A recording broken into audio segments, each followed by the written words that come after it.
to what's going on in Kenya for a minute or two. You saw yesterday in this commemoration of Sabasaba, there was a lot of death and destruction. Sabasaba happened 35 years ago as part of the liberation for the second struggle, which culminated in a change of constitution and the creation of devolved governments, which is why we're here today, to support, to be able to support our school system through bursaries. But we've not seen a commemoration of Sabasaba as bloody as the one of yesterday. And yes, I'll admit that as a country, we have a burgeoning, exponentially growing youthful population that are not finding sufficient opportunity to make a living in an honest manner in this country. But I want to be told by someone how what we did yesterday helps in solving the problem. We are told these are GenZ demonstrations. From where I stand, I believe there is more to it than a disgruntled GenZ population. There is dirty politics. GenZ was also there before Rigathi Gachagua was taken out of government.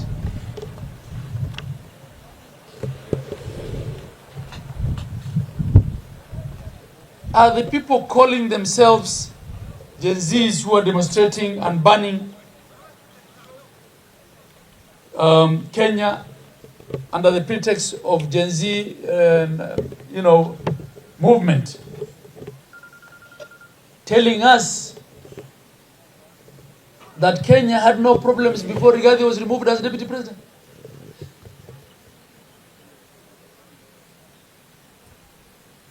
And how does banning this country solve that problem?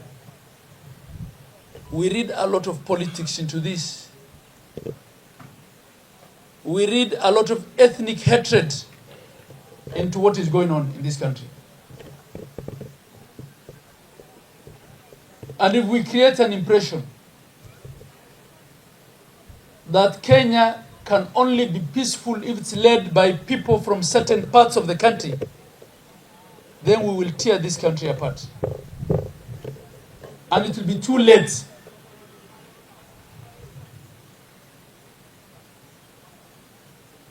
You know, in this part of the country, we are very sober. Because we border Somalia. And we know what ethnic hatred. In fact, in the case of Somalia, it's not even tribalism, it's clanism can do to a country. We can see what's happening in Sudan, next door. I want to ask Kenyans to be sober. And I want to ask those politicians who are drumming up support for the violence and the burning of this country to rethink their position. What they are seeking is power. There will be no country to lead if this nonsense goes on.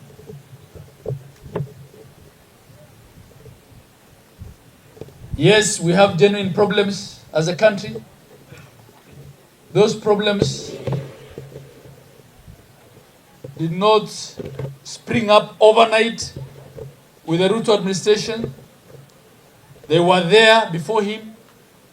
They will probably be there after him.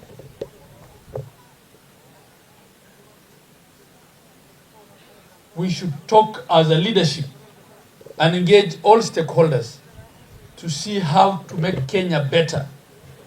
We should not be inciting the youth to burn their country under the guise of GenZ.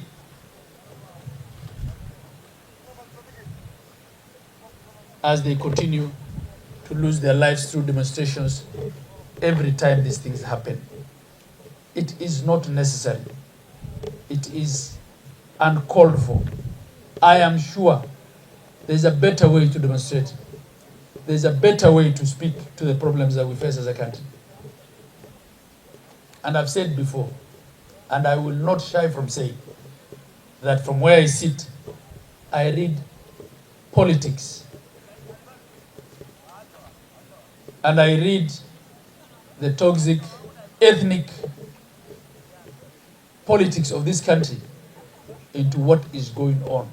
That the current administration is not being given an opportunity to do its work, kwa sababu kuna watu wanaamini kama sio sisi wacha iharibike. That will take Kenya nowhere.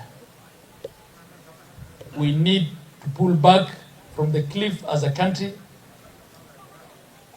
and stop burning Kenya.